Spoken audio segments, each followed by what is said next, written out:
You all know the cornfield next to the lake. Well, this is the reason why the corn grows so big. Many years ago, two boys would run wild through the fields with big sticks knocking off the corn as they ran. This soon became a daily occurrence as it was great fun. The boys soon became bored and decided to turn their attention to the scarecrow.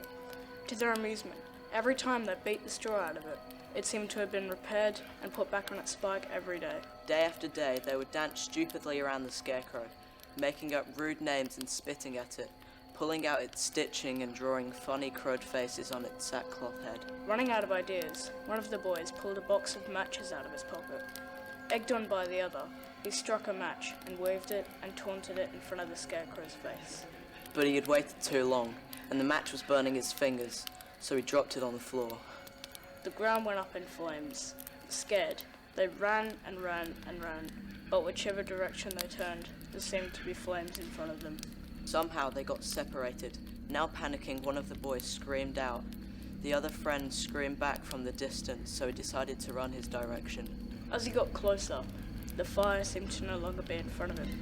In fact, it was almost out, though he could still hear the muffled scream of his friend nearby. Falling through the corn, he landed at the base of a large wooden pole.